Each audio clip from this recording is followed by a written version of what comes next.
I just wanna have peace. Pay for the bill, let them take my car, never see the receipt. Good health, we prize, but everybody around prosperity. What's up, guys, and welcome to the LivBtr Podcast. This is your host, Jay Siano, and this is the show for people trying to optimize every area of their life. Let's go. I just wanna have peace. Welcome to the show. I am glad to be here, Jay. I'm happy to have you, and we've been communicating and paying attention to each other's content. There's a lot of synergies, and do you know what my favorite word in the English language is? No, but I bet you're going to tell me. Scale. I love it. And the fact that you have that in the name of your business obviously makes me very happy. So do explain exactly what it is that you do and give everybody a little better understanding of who you are. Yeah. So scale, in order to scale, you have to have systems. And most entrepreneurs set out to build freedom, but end up trapped in their businesses because they don't have systems. Or another reason why they get trapped is because we're super passionate and don't know how to have an on-off switch. We're all gas and no brake, and we end up trapped. So what I do is I just come alongside and help people put structural systems in place, psychological systems in place, and social systems in place, which hold them accountable to the structures and the systems that really create the freedom for them.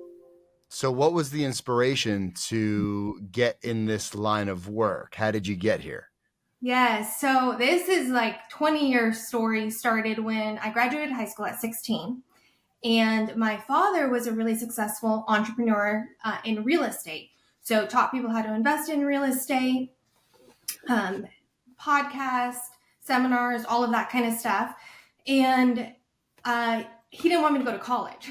So he said, come work with me for 2 years. And if at 18, you don't like it, you can go to college and be the same age as everybody else. So I started working for him, answering the phones, taking registrations for the seminars and such. And maybe like 6 months in, I said, I hate this. I don't want to do this anymore. And he said, that's fine. You don't have to do it anymore, but you have to hire and train your replacement, and handed me a copy of E-Myth by Michael Gerber. Sure. And so when I got that book, I read it. I created this whole like standard operating procedures manual for my replacement, hired them, trained them. And then I realized, oh crap, I've got to like manage and lead this person. And I know nothing about leadership and growth and all of that. So then I went down the rabbit trail of, just accountability and leadership and management and empowerment and all of that you move into when you start scaling. So that's like the birthplace of it. I bought my first property when I was 18. And so I didn't ever go to college. And I just kind of fell into organizing businesses.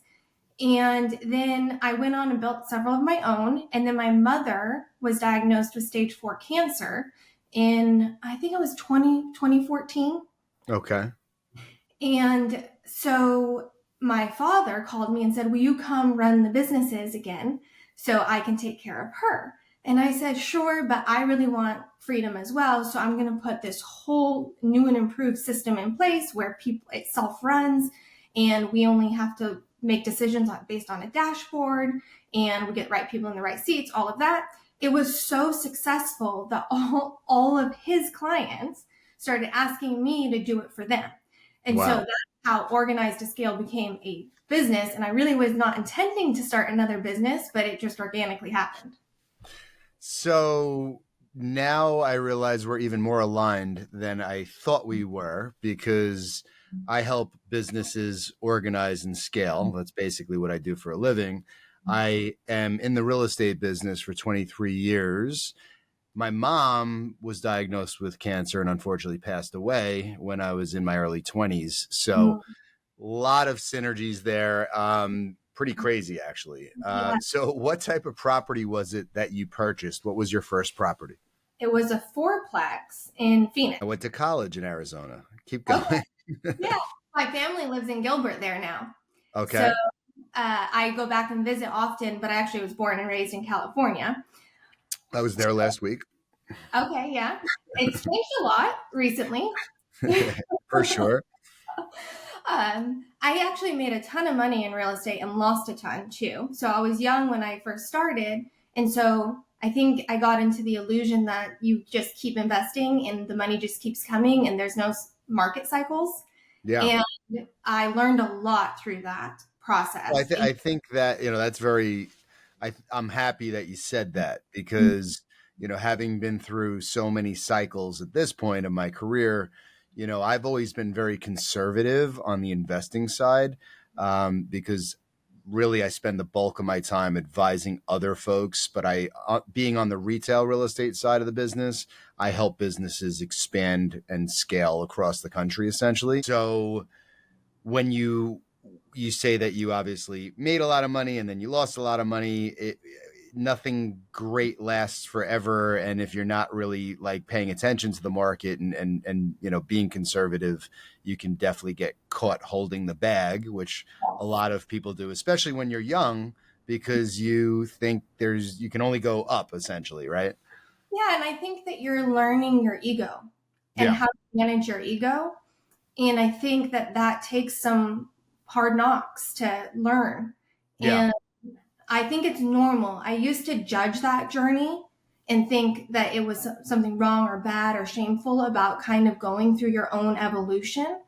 But now I really feel like it's necessary. And so the cycle of learning and watching other people fall down and get back up and doing it yourself, and then just having a community of people that cheer you on and not shame the process has been helpful, because I think even, I don't know when this is going to get released, but even in the cycle we're in right now, there's a lot of people that are going to experience what I experienced in 2008. And, they may want to hide from it versus saying, hey, you know what? Oops, made a mistake, dust myself off, and close the window of the time that it impacts them. I think sometimes we let it impact us longer than it needs to, instead of just accepting it as part of the journey.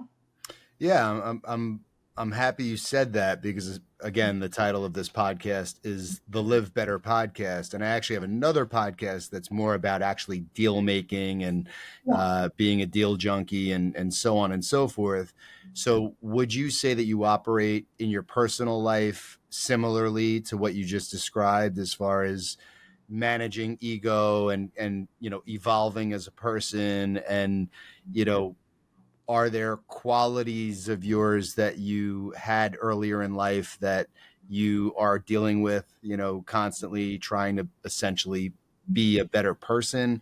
Tell us a little bit about that. Yeah, I think you're talking about our shadows. And Sure. We all have shadows. And the flip side, like one of the things I think that is my superpower is I'm really intuitive. And I could know a decision that needed to be made. I could know a person that we need to align with really quickly. Yeah. And early on, I didn't listen. I thought that, no, I have to do business the way everybody else is doing business. And then I started realizing that my unique wiring is my gift, and leaning into that is part of it. But learning to trust that was the real shadow journey, is because so many times in life we self-betray. But we don't call it that. We call it something else. Like, oh, that person took advantage of me, or that deal went sideways. But in so many ways, when we look back and self-reflect, we can see points of decision in ourselves where we self-betrayed. And so I think that's what I'm continually up-leveling in myself, is like all of those micro moments of choosing to make aligned choices for myself that nobody else would even know about. So what else do you do? Because, you seem pretty enlightened. And what else do you focus on kind of outside of work? I'm seeing some other sides of you here. And again, like since we met on social media and have been following each other, our content, what's exciting about doing this is I just felt like there was a similarity, a connection, but I didn't know much about you. And it's like, wait a minute, did I know this about like the real estate stuff? I don't think so. So there's definitely more that you're doing that I don't think we've uncovered yet. Yeah. So speaking to the enlightened side of me, I definitely believe I'm body and spirit. And so my path is integrating those two sides of myself within me. And so I used to just be all mind over matter and grind, hustle, force. And now I feel like I co-create with my spirit with my, it's more fruitful. And I think it's also more divine, like the impact ends up being more divine. And so outside of work, and I don't even think what I do is work because I love organizing. I'm just an organizer. I like organizing people. I like organizing resources. I like aligning everybody and everything towards a common mission. And so that's what I do in work, but it's systems and people and projects. But I do that in my life too. It's communities, it's traditions, it's meaningful moments. Like I do that in my personal life. And some of the things I enjoy doing that I think that keep me rooted as a human is, you know, working out, eating right, being surrounded by people that are ambitious and driven, but also rooted and grounded.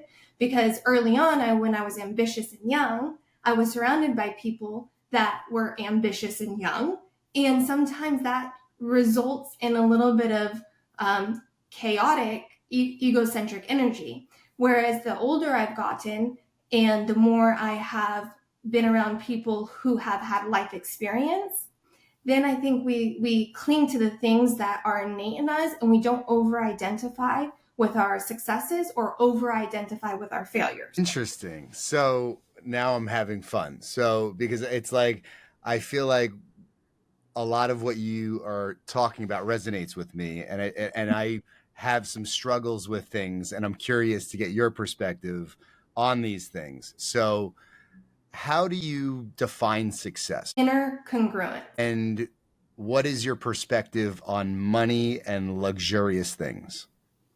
I think it's a result of inner congruence.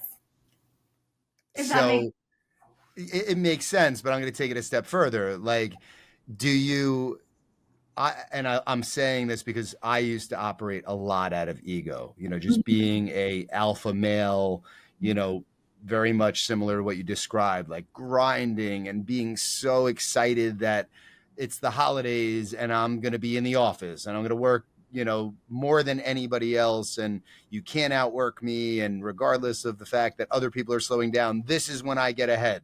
Yes. And I still have that like mindset on some level. I can't stop that. It's just how I'm wired.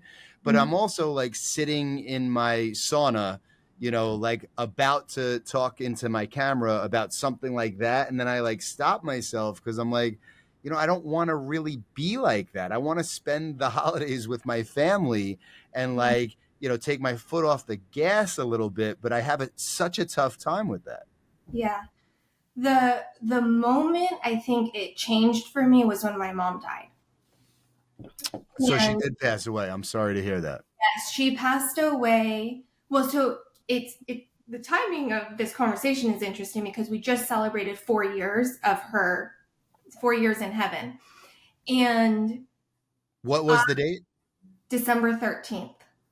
Okay. Yeah, we just celebrated, it's crazy, but the 23rd year on November 28th. Yeah. So, you know, the holidays are hard because, and, you know, Thanksgiving, Christmas, all of that. And then it's forever bittersweet because it's tied to a deep loss. Yes. And especially with her passing, like in that time, you know, for me, it's also my mother's birthday is right next to Mother's Day. So it's like that really sucks, to be honest. And then my birthday's Thanksgiving or the day before, the day after. So it kind of leads, it's like a really enjoyable, exciting, like kickoff to the holiday season, right? And Thanksgiving, we're all with friends and family and all the things. And then it's the anniversary. And then it's not, you know, then it's Christmas and so on. It's like a roller coaster of emotions. And obviously at 4 years, it's definitely, it's an open wound. You know, for me, I'm like, I've been trying to deal with my trauma and coping for 23 years now, where it's like, it's a little different. Yeah. It's a deep loss. My mom was my best friend. And me too. So I didn't just lose a mother, I lost a deep soul friend. Yeah. And it's been really interesting because my sister, she's also my integrator. She and our relationship got so much stronger. It was like we really went into, we started going back through the history of our trauma and our coping and our ancestral, conditioning, and working on it, because some of the things that she and I experienced from just our upbringing also, I think, transfers over into business, because we're whole beings. And so even our leadership style, like, you can't master and scale your business unless you master and scale yourself. And so I think that kind of all goes together. But when my mom died, I remember saying, if I only had 25 more years to live, what would I want to do with my life? Do I want to sit in the office and not have meaningful memories? And so now when I do my annual calendar planning, I pre-schedule all my traditions. So like all the things I want to do first that are going to be memory making moments.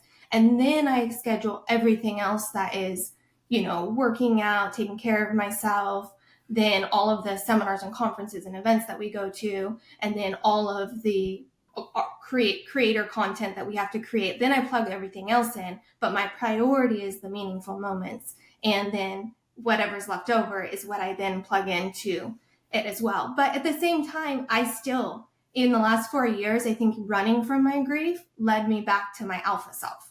Like, I just was like, okay, I'm going to work, because it was my comfort place that gave me, I knew I was going to be good at it. I knew I was going to be able to achieve a lot. I knew it would give me a sense of significance and purpose.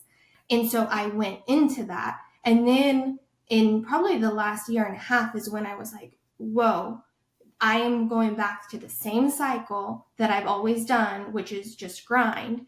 And then that's when I had like more of that wake up call within myself that no. And so I bought a beach cottage with 10,000 people live there. And I spend most of my time there so that I don't have the energy of the city to make me lean into my alpha, because my alpha, she comes out all the time on her own.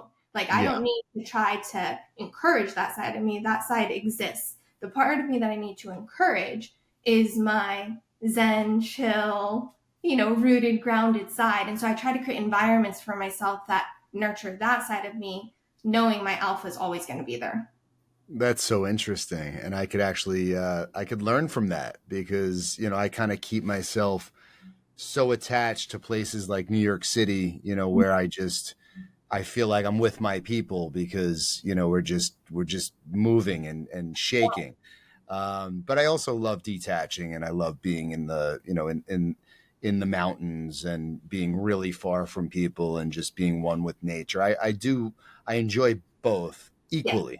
And I try to balance my time as much as possible. I also, I became a workaholic the minute my mother passed, which has had, a great effect on, me being a successful entrepreneur and, owning businesses and so on and so forth. But also I actually started to drink a lot more than I even did in like the college kind of party phase, to just numb myself. So I found myself drinking and working, and that's like all I would do. And it was a really depressing cycle for me. And I just kind of did that until I turned 40, and I had this like awakening where I just, I realized that there is so much more to life, and that I had just gone through so many milestones in life where I was just numb to a lot of the things, and spending time with my young kids and not being in the right mindset or really present. And I felt terrible about that. And I've made all the changes I could possibly make, to today, where it's just so different for me, similar to how you made the changes of, moving to a beach cottage and really focusing on making memories and things of that nature. It's nice that you were able to see that. Yeah. I think I don't know how it was for you. I took care of my mom when she was battling cancer. So I was there the last 18 months of her life, there when her soul transitioned. And my motto every day was, I want to be a peaceful presence.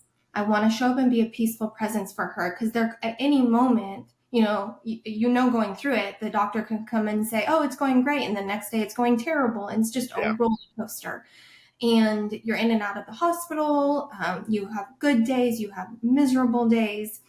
And that energy, I actually was doing 75 hard. So I knew when Yes, that's my alpha coming out. So I was doing 75 hard while I was taking care of her. I think that really helped keep me grounded because I was super clean in my own body, which means I think my emotions were really clean, which allowed me to show up in the way that I did. And so every time when, I do all the business coaching and mentorship and all that stuff, when people ask me, what is a time in your life when you've been the best version of yourself? And I always reflect on that time. Even though it was the hardest time, I was the best version of me because I had to call in all of my faculties to show up for my mother.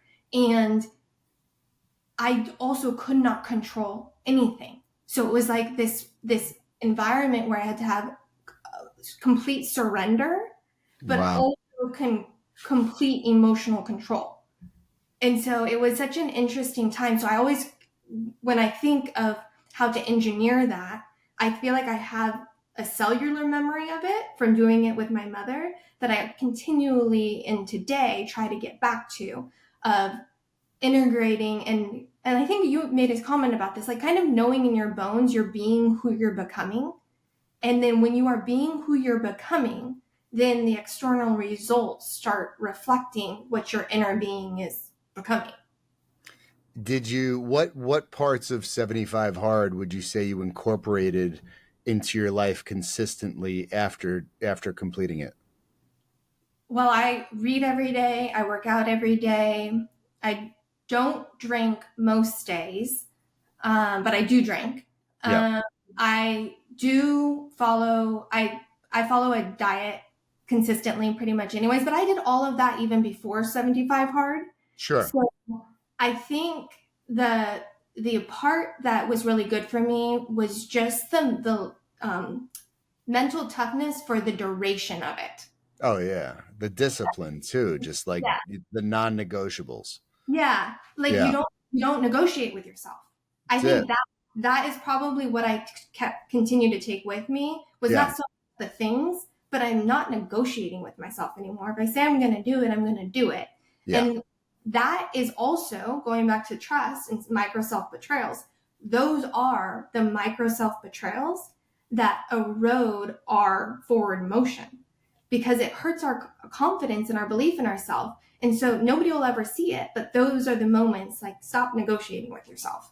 That's so crazy. Yeah, I just started this thing on my story of jumping in the ice bath in the morning and actually talking to the camera and kind of like letting my community pick the topic. Mm-hmm. And this morning was specifically about that, like where you're just, if you say you're going to do something, just do it. And yesterday was about 75 hard, and I haven't like talked about 75 hard in a while, but the first time I did 75 hard was the first time I didn't drink for 75 days, like since I have no idea when. And it was like, that's what was eye-opening to me. Like I started to like get to know myself on a different level and like sit with the trauma and sit with, the things instead of just, I'm stressed out. Like, let me go hang out and socialize and have some cocktails. Which changed my life forever. It's been pretty amazing. Well, what I'm hearing you say is you faced your demons. 100%. Yeah. Mm-hmm. Yeah, exactly. And it's, because to what you said earlier about like becoming, right? Mm-hmm. Like that word to me is so important because I think that I thought that I was a lot further along before I actually like got rid of the fog, sort of speak. And I also I think we have a tendency to tell ourselves that we're better than we are, that we work harder than we do, that we work out harder than we do. And as you start to like surround yourself with people that are better than you at specific things, you get to really understand the difference. Like, wow, I thought I was working out hard. I thought I was spending a lot of time in the gym and eating right and all the things. And then you get next to like an athlete and you're like, holy shit, like I barely work out, and it's all about the leveling up, but it's for yourself, right? It's not to impress them. It's again, to really show up for yourself. And if you say you're going to do something, do it. And I think that's how we create confidence. And I Yes. think it's really, like, for me, it's tough to talk about confidence because sometimes I think people perceive it as arrogant or cocky, but in reality, I just am showing up for myself and I'm saying yes to things I'm scared of and doing it anyway. And then I become more confident and I'm somewhat proud of that, but I don't really feel like I don't get to talk about it because I get judged by even people super close to me. Yeah. I think doing hard things is the path towards Yeah. it. And you're not doing. What are you doing hard in 2024? Have you scheduled that in your making memories calendar? So actually the hard things that I've been doing lately is I've always organized and scaled businesses behind the scenes. So I've been integrator primarily. And now I'm visionary. And so that is hard for me because visionary does not necessarily have as many check boxes. Integrator role has a ton of check boxes. Charismatic, it's on camera, yes, there's check boxes to that because you could show up on a podcast, you could host your own podcast, but it's not as rewarding. There's only like 1 or 2 check boxes. Whereas as an integrator, you got 100 check boxes and you can hustle your way through them. So I feel like for me, hard is looking very different than what I thought hard is. Does that make sense? It makes a lot of sense. Yeah, I love that. It's just, again, it's outside of your comfort zone. You're being intentional about doing things that are different than what you were doing previously. Mm-hmm. That's growth. Mm-hmm. Do you have any physical challenges in the calendar? No, but I feel like on Instagram, you called me out for not doing ice bath. So maybe I need to do that. I feel like some of the best growth and community building is through doing difficult physical things together. Yes. Like, that feeling is so amazing. I think you should do that. I think you should do that. Or anything for that matter. I signed up for Everesting, which is climbing the equivalent of Mount Everest. So I'm doing that. Yeah. My girlfriend, who I'm an EO, and she and our forum was saying that we wanted to do a health challenge. And everyone was just wanting to do like something every day on the calendar. And I'm like, no. And she's like, no, that doesn't work for us. We've got to like climb Mount Everest, climb the Mount Kilimanjaro. We need like an end goal. 100%. Yeah, that's like, by the way, I have no clue what to expect. I just fractured my collarbone, so I'm unfortunately not able to strength train upper body stuff. So now I'm like only basically doing like cardio things and walking on an incline. I can't really run because I'm still like in pain. But all of it's interesting how life throws things at you, and you just have to adjust. You just can't stop. You just need to adjust. Yes, I had in November, December, 2 herniated discs in my neck. Oh, that's not fun. No. What did you do to work through that? Well, I train with, functional patterns. Have you heard of it? No, explain. It's like, it's kind of a franchise thing, but it's functional movement. And everybody who knows functional patterns who's listening is probably going to not appreciate how I describe it. But for me, what it does for me is I feel like it gives me my mind-body connection into my physical thing. And when I first started doing it, I joked that it was pretend workouts because I was used to the high intensity CrossFit style workouts. Sure. That you just leave everything, your soul isn't even in you at the end of the workout. That's what I used to do. And then when I started doing functional patterns, it was like basically breathing and using your breath in conjunction with your movements to strengthen your core and your spine and all of this. And I feel like it has allowed me to not have to stretch as much. Okay.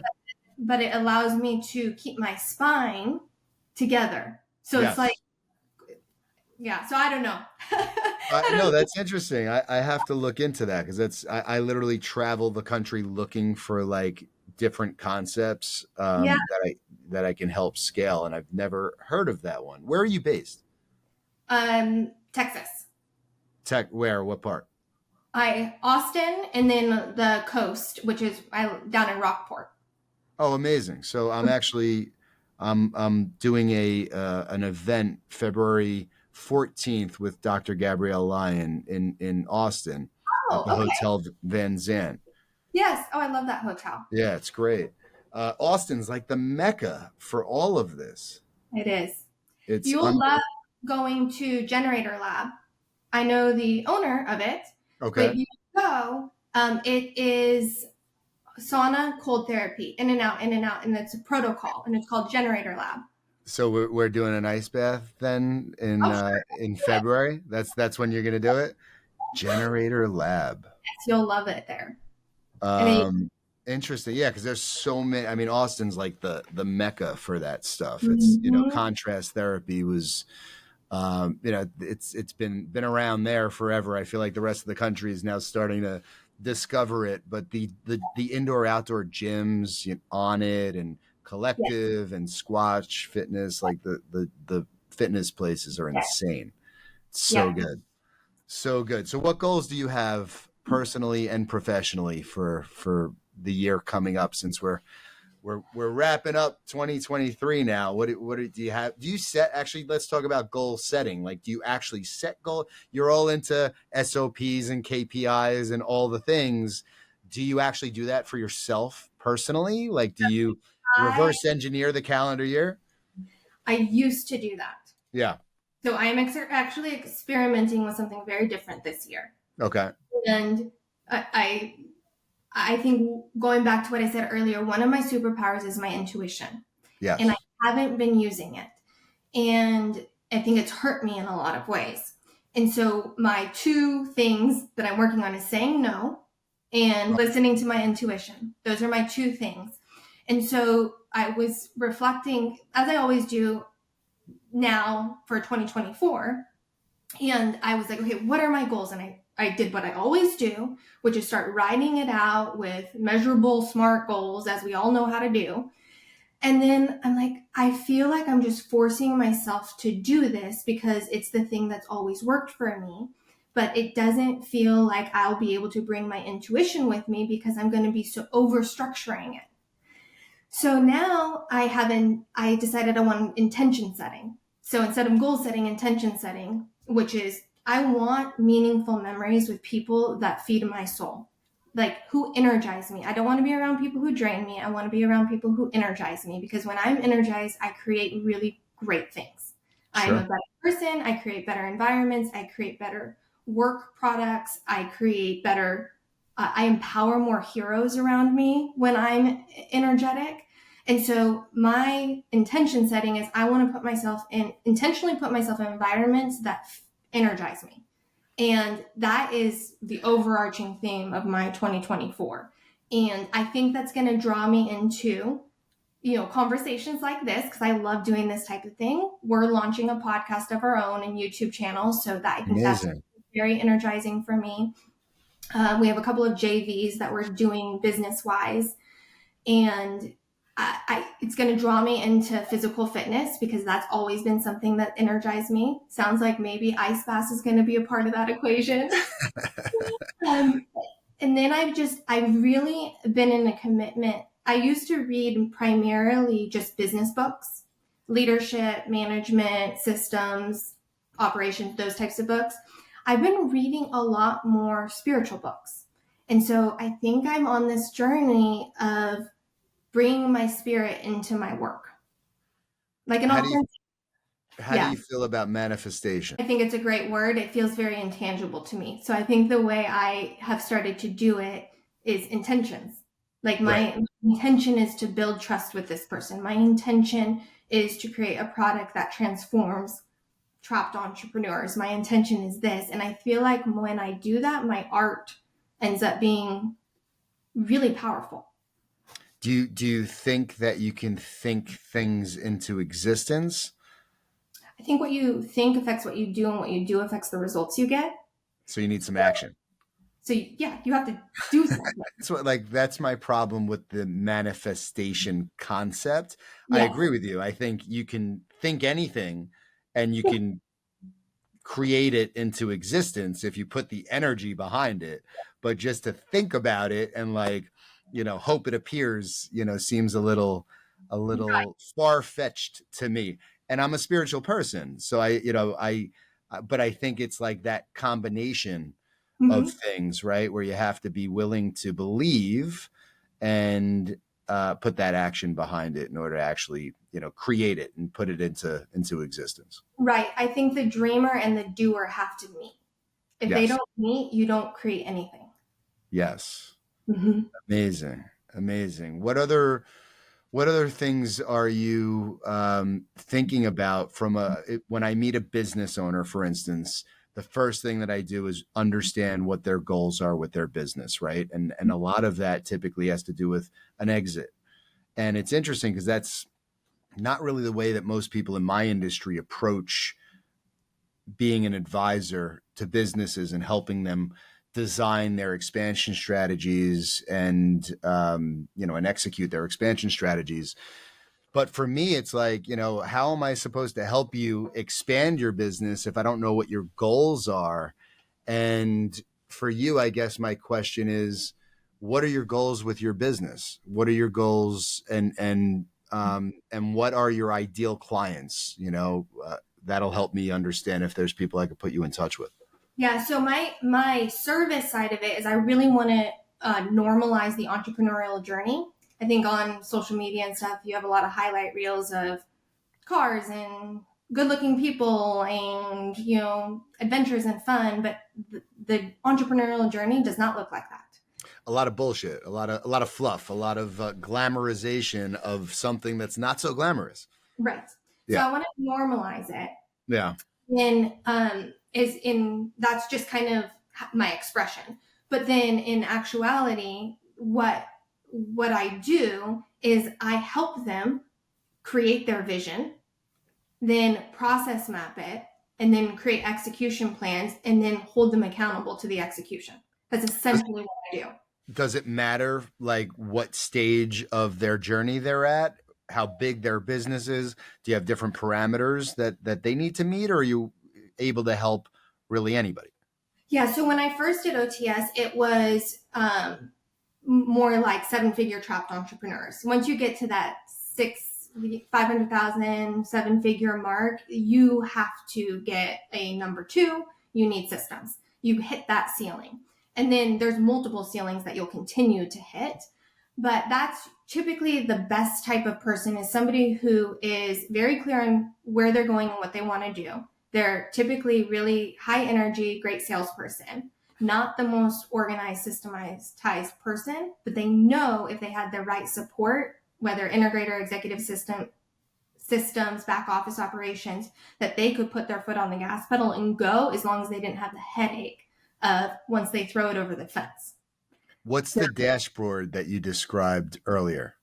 Yeah, so there's only probably 10 to 12 metrics that somebody's going to need to see. And what we do is we pull those. So after you have your vision, you have 7 to 10 core functions that you have to do. How do you attract your customers? How do you create products? How do you deliver your products? How do you manage cash flow? How do you build and lead a team? All of those. So once those are mapped, there's going to be critical fail points in those workflows.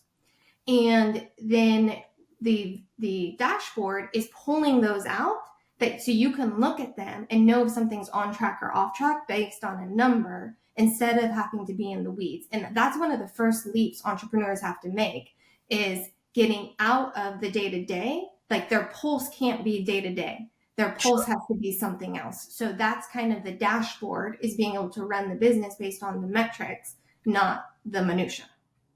Yeah, I think it's also referred to as really transitioning from like hustler to truly a CEO, yes, which is one of my biggest challenges because I've hustled my way yes to where I am, and it's really tough to like change your mentality and be able to really pull yourself out of the minute to minute like hand to hand combat that it takes to get to a certain place. And I struggle with that for sure. I definitely, continue to get better. But I also need to, be very mindful, and my team actually does a great job of holding me accountable and saying, you do not need to join this Zoom meeting. Like, you should not join this Zoom meeting. Like, and I'm so used to doing everything. I became successful by doing everything myself and being a top producing broker. But when you start a company and you have several teams, and you're very responsible and involved in business development and the overall operations and the KPIs that you had mentioned, it's tough for me to pull myself out of the weeds and just have everything kind of reported up to me, and focus on those, let's call it 6-figure decisions or $1 million decisions, right? Like, I shouldn't be having a conversation. And today, like, for instance, I'm yelling at people that the sign in this Flatiron studio in New York City is not up yet, and that's like it's a big deal to me, but the team is getting the sign up, but I'm just so maniacal that I'm like, where's the sign? When is it? And I wasted my time to find out that it was literally shipped out this morning. And like, I just need to take a chill pill. Yes. Well, also, I think what you're describing, what you're describing, I resonate with as well. And I think it's a continual up-leveling process. I don't think it's like a check the box type of thing. I think this is the CEO journey. Yeah. But when we start businesses, we have a whatever it takes mentality. Yeah, and exactly. Then you reach a point whereas whatever it takes looks different. It's still whatever it takes, but you're now stepping really into that visionary role, which is not the checkbox role. So the checkbox role, you have to have somebody sitting in it, but that person who's sitting in it, you have to trust. Yes. And trust is not an on-off switch. Trust is earned. Trust is built. It's developed. You have to learn how to mend it. Yeah. All of that is so critical. And I recently, my sister and I, because she's my integrator, we read the book Trust by Dr. Henry Cloud. Phenomenal book. I wish I had read it sooner. I'm writing that down. And we have started between her and I, we already have very, very high trust, but we're even more mindful of how critical trust is. And so we're intentional about developing it, because the only way for me to do whatever it takes, which looks different than what it did, is for me to fully trust her to check the 100 boxes and to think about a box that I didn't even think about, so that and come to me before I have to ask. And that's one of I created this how to work with me document basically. But if I have to ask you where something is at, trust is already broken, because I have just spent my time driving, in the car, shower, wherever, thinking about something that I already delegated. And I shouldn't have to think about that, because my highest and best use is thinking about all the other things and not being your brain also. Yeah. So we have to just put all of those things on the table, rather than kind of have these unspoken emotional contracts with people about what we need. We just tell them, this is exactly what I need. And I think it's helping me and my sister develop a stronger visionary integrator relationship, which I think is helping me to do whatever it takes in a different way. I think that you're fortunate that it's your sister, because you obviously have a lot of history and it's a lot easier to trust family. And, for me, Saber is now going on 13 years old. I have most of my leadership team is built up of people that I have worked with and know even prior to starting the company. Everybody that I'm surrounded by is somebody that I trust implicitly for a long period of time. Mm-hmm. And I think that's probably why so many startups fail, because we've had so many ups and downs and everything in between, and so many people on the team that we didn't trust, or were, like cancers that were spreading negativity. And, it's so challenging. It's really, really difficult to own, run, and operate a successful business. It's so difficult. Well, you also have to think, if trust is like a hidden power, and if you don't have it, it's like a cancer. Yeah. And if you do have it, you have to protect it. It's not an on-off switch. And then if you really think trust is so critical, but then how many people don't trust themselves? Right. And we're trying to run companies with a bunch of people who don't even trust themselves. Yeah. And we're trying to build trust with them. So it is really challenging. Like, you have to put so much emphasis into the way you run your businesses that reinforces trust over and over and over and over again, because you're kind of developing people to trust themselves at the same time. So you're have a personal development company internally because you're developing people, and then externally you have your products or whatever it is you're offering, which is totally, and you're having to develop those people because they're go through a transformation. So in all aspects of our business, we're in the people development business. One of the core tenets of personal development is trust and action. It's really amazing because I think you're also responsible for developing yourself as a CEO, because, you know, you're capped, right? Yeah. Like you're only, and it's funny because you said that you were your highest and best version of yourself when you were doing 75 hard and you had to show up for your mother every single day. Mm-hmm. And I realized that at a certain point in my life that I had to basically do 75 hard as my normal, you know, that's like my normal day.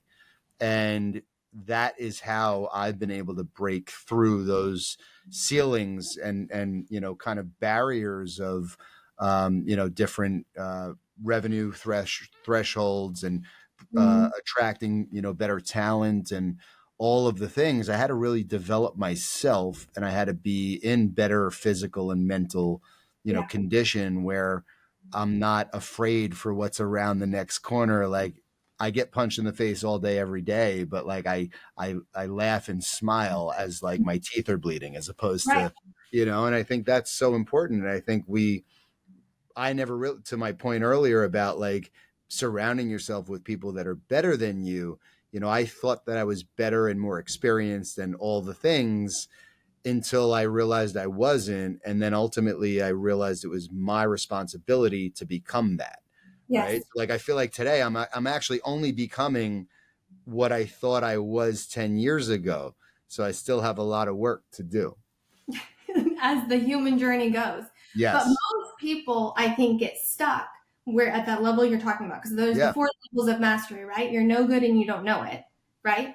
Then you're no good and you know it. And that's where people get stuck, because we go right back to numbing and suppressing and distracting, because it's really hard to sit with the fact that now we're aware that we suck. And then we Wait, did you read that somewhere, or is this like a known thing? This is 4 levels of mastery. I don't know who created it. It could have been like Jim Rohn, Zig Ziglar. Yeah. Wow. Like that. And then level 3 is you're getting better, but it takes conscious effort. And then level 4 is it's second nature. Like, you drive your car and you don't think about all of the motions you're doing when you're driving your car. But level 2, I think, is where most people, and I've done it in my own life, is like, I'm not ready to face this demon that's going to get me to level 3. So I'm going to distract. I'm going to numb. I'm going to pretend like I don't care that much about it. The dream isn't mine. I don't know. It's not that big of a deal. We minimize. Yes. And that's what, to your point, is where you have to go put yourself in a different environment. Because if you don't get yourself in a different environment, then you're going to go back to the distracting and numbing. The environment is what pulls you out of it into level 3, because you've got people ahead of you who have come out of it. And it's not always the same community. So say it's financial, you got to put yourself in a financial community. Then say it's physical or mental or relational. You have to find multiple communities that is going to take you from level 2 to level 3 without letting you go numb. I'm so visual, and you just like made that, like, I saw everything that you just said in like a chart, and it's like, I've already thought these things, but you just made it so much more clear. So thank you for that. Yes. That's good. That was like a breakthrough moment for me. Mm-hmm. So before we wrap up, go ahead. What were you going to say?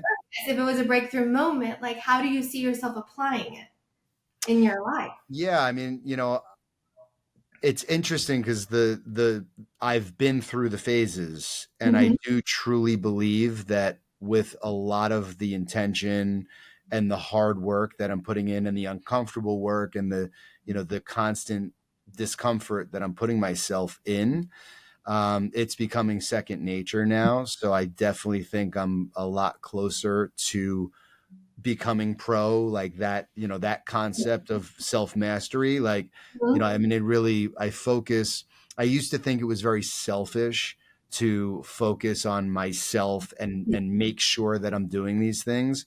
But I realized through the journey that if I'm not really doing that stuff for myself, I can't serve other people the way that I was put here to serve them. Right. And I can't have the impact that I believe I'm here to make. So, yeah, I mean, I will constantly continue to push myself and make it my priority of my every moment of every day. So, but it took a lot of blood, sweat, and tears to get here, and I'm excited to keep going. Like that challenge is something that it's literally what I live for. Yeah. Yeah, I also hear that you're finding a lot of joy in your journey now. I Is that am. Yeah, I mean, because again, like I was operating so much out of ego and insecurity, where the car that I drove or the clothes that I wore, and all the things that growing up where I grew up, and being in New York City and being in the fashion business, right out of college, and that type of stuff. It's as you grow and mature, you start to realize that there's so much more to it. And it doesn't mean that I don't like nice things.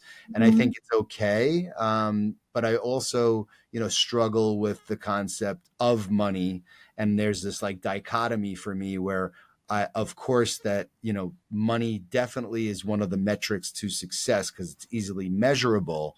And I realized that it's definitely a tool that equates to freedom, which is, something that I think to your point, the only way that I could spend my days the way that I want to spend my days, especially as I'm getting older, is to be able to afford to be able to do the things that I want to do and have that level of freedom. But also like you, I don't, I love what I do so much. And if I don't, I make adjustments.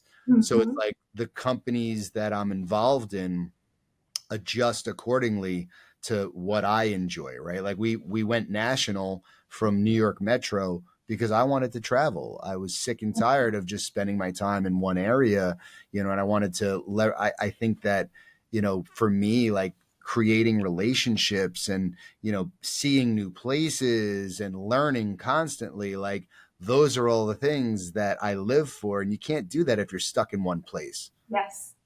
Yes. I resonate with all of that. Yes. Yeah. I feel like being selfish allows you to be selfless. Yes. And I used to think that I had to give before I could receive, but I have to give to myself first, and then I can give and receive with externally. When did that click for you? Was there something like, when you started to operate that way, did people think you were selfish and you actually, had to sit with that and figure out whether or not you were, or were just kind of doing the right thing to help yourself and other people? I feel like this could be a whole other show. So I almost stopped, and that was kind of my turning point. When was this and what happened? So this will be another show, but high level. I was rushed to the hospital. I had 105.6 fever. You die at 106. And I was in a very toxic relationship. You could call it abusive. And I was like, I cannot live one more day like this. And I was giving, trying just to keep everything together from business, work, relationship, everything. And it was killing me. Wow. And that was the moment that I was like, I don't care what anybody thinks of me. I don't care if I'm abandoned or rejected by my family. And actually, the sister who runs my company now did disown me for that choice. So that whole story of how we remended our trust and our relationship to even be to the place we are now is a journey in and of itself. But that moment was really like spiritual suicide. Like I was basically spiritual. I was killing myself and calling it love. Wow. And that it's interesting because I said earlier that I just feel like you're enlightened, and there has to be an event of some sort. And, obviously trauma and losing, a parent it was it for me. But yeah, I sense a part two in the future to dig in more there. In the spirit of time, we could just kind of leave it there, and we'll pick back up where we left off. But in the meantime, where can everybody find you? Because based on this conversation, who's not going to want to reach out and talk about how you could potentially help them in their business? I'm Staci Gray all over the place. So StaciGray. And I'm on Instagram and Facebook and all the things. And we're going to be launching a YouTube channel podcast here soon as well to hopefully share more of these insights that we've gained over the years. Amazing. What a great conversation. I took a lot out of it. I'm sure everybody else will. And it was an amazing time getting to know you, Staci. Thanks for joining us.